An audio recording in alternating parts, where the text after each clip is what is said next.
KBS FM 90.7MHz 굿모닝 인천 이도영입니다. 오늘은 인천시의 더불어민주당 김명주 의원, 국민의힘 이용창 의원과 이야기 나눠보겠습니다. 두 분 안녕하세요. 안녕하세요. 네, 안녕하세요. 예, 오늘 주제 지난 1일 발생한 청라 아파트 전기차 화재 사건 관련된 내용인데요. 주차중인 전기차에서 발생한 화재로 피해 차량만 600여 대 이른다고 합니다.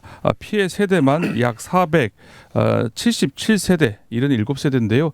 사실상 단수된 것까지 포함하면은 1,581세대가 전부 다 사실 피해를 봤다고 볼 수가 있습니다. 아파트 내 전기나 수도와 같은 긴급 복구는 8일이 지나서 완료가 됐고요. 사고 수습과 관련해서 다양한 이슈들이 나오면서 지금 전기차 화재에 대한 포비아급 공포까지 확산이 되고 있습니다. 오늘은 청라 아파트 지하 주차장 전기차 화재 사고 발생 13일째 되는 날인데요. 사고 처리와 후속 대책에 관한 이야기 인천 시의원들과 함께 나눠보도록 하겠습니다. 먼저 그간 진행 상황부터 김용주 의원님 좀 알려주시기 바랍니다. 네, 먼저 이번 전기차 화재로 인해서 피해를 겪고 계시는 시민들께 유례의 말씀을 드리고요. 또 요즘 날씨가 매우 더운데 그 무더위와 싸우면서 봉사하고 계시는 봉사자 여러분께 감사의 말씀을 드리겠습니다. 예. 그 사고는 이제 2024년 8월 1일 오전에 그 청라 국제도시에 있는 한 아파트에서 발생이 됐는데요. 예. 아마 화재 차량은 벤츠 EQE 350이라는 모델로 알려져 있고 고급 차라던데 비싼 차라던데요? 예, 1억 원이 넘는 고가 차량인데요. 예. 이 화재가 발생하고서 8시간 20분 만에 진화가 됐다고 합니다. 예. 그리고 현재는 앵커님 말씀하신 대로 1,581세대 전체가 사실은 피해자고 421명의 이재민이 발생한 사고입니다. 예. 현재는 이제 일부 제외하고 수도와 전기가 공급 중에 있긴 한데요. 예. 피해가 좀 심한 두 동에 대해서는 이제 공동 전기가 아직 공급되고 있지 않아서 엘리베이터가 작동이 안 되고 있다고 합니다. 그래서 아직도 임시 거처에 머무르고 계시고요.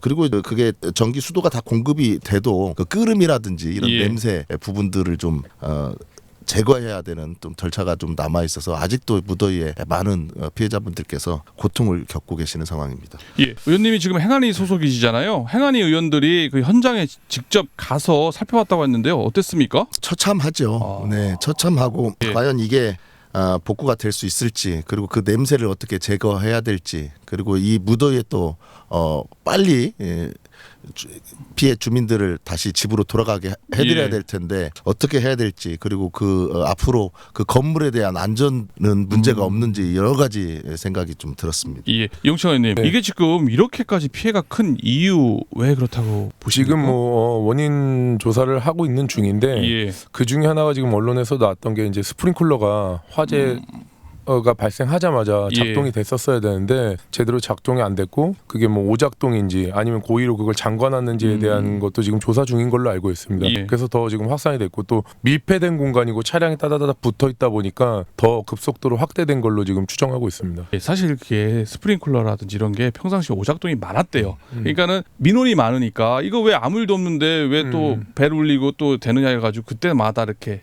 껐댑니다. 그런데 그런 줄 알고 껐는데 이거 봤더니 이제 작동을 해야 되는 상황. 네. 근데 다시 눌렀는데 이미 그 배선이 타면서 맞습니다. 연결이 안 됐다고 얘기를 하던데요. 김용주 의원님, 이게 이렇게 되면은 피해가 스프링클러 문제 지금 엄청난 책임 소재도 어마어마하겠네요. 아파트.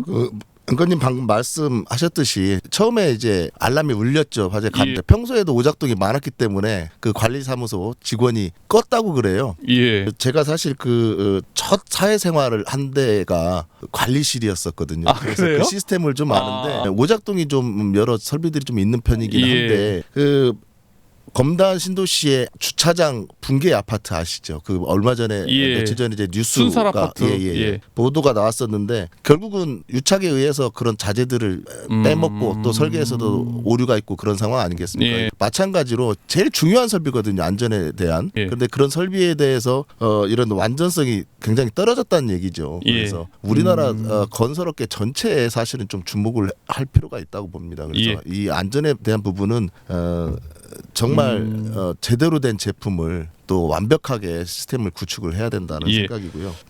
좀 다른 얘기는 한데 좀 화가 나는 상황도 사실 있었습니다. 어떤 상황이요?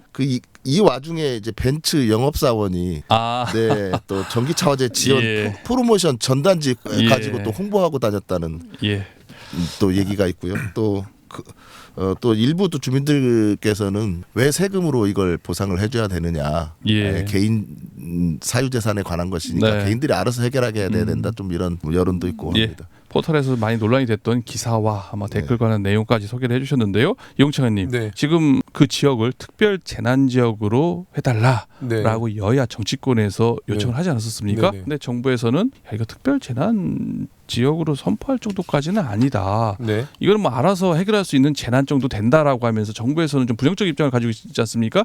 이 점에 대해서는 어떻게 좀 생각하고 계십니까?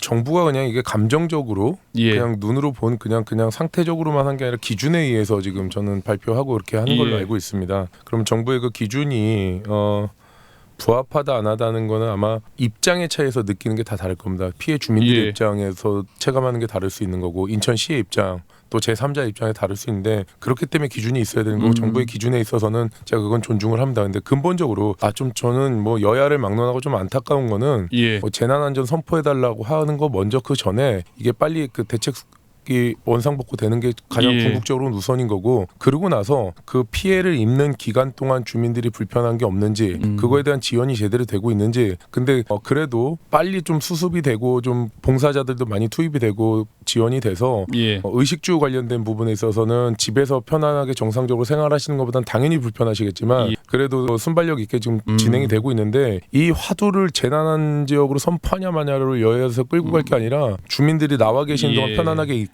또 빨리 집으로 들어가실 수 있고 그 후에 보상이 제대로 처리될 수 있는 거에 좀 집중을 했으면 좋겠는데 약간은 좀 순서가 좀 바뀐 거 아닌가 싶습니다. 예. 그래서 지금 앵커님 말씀하신 것처럼 재난안전 지역으로 선포되냐 안 되냐를 긍정이다 부정이다 얘기하기 전에 예. 우선순위를 좀 먼저 뭐가 급한지를 좀 먼저 생각해야 되는 게 우선이라고 생각을 네. 합니다. 김명주님, 그 인천시당에서도 정치권에서도 민주당에서도요 특별 재난 지역으로 선포를 해야 된다라고 강하게 요구를 했었습니다. 이 정부에서는 지금 부정적인 기류인데요. 이 점에 대해서는 어떻게 생각하십니까? 8월 6일 날 이용우 국회의원이죠. 예. 또 김기용 국회의원 그리고 또 새로 선출된 또 고남석 인천시당 시당위원장. 위원장이 예. 같이 재난지역 지정을 촉구하는 기자회견을 열었는데요. 예. 우선 행안부에서는 어렵다는 입장을 표명을 했고요. 그 이후로 우선 재난지역으로 선포를 하기 위해서는 지자체 재정 능력으로 수습이 안 되는 경우 예. 인명 피해가 크거나 피해 주민의 생계가 어려운 경우 이 경우를 좀 들고 있습니다. 그래서 행안부에서는 주민들이 사망하거나 생계가 어려우지도 않았다라는 예. 이유로 해서 이제 거부를 한 상황인데요. 저는 이렇게 생각합니다. 그 행안부에서 지자체 재정 능력으로 수습이 어려운 상황이 아니라고 이렇게 판단을 했는데요. 예.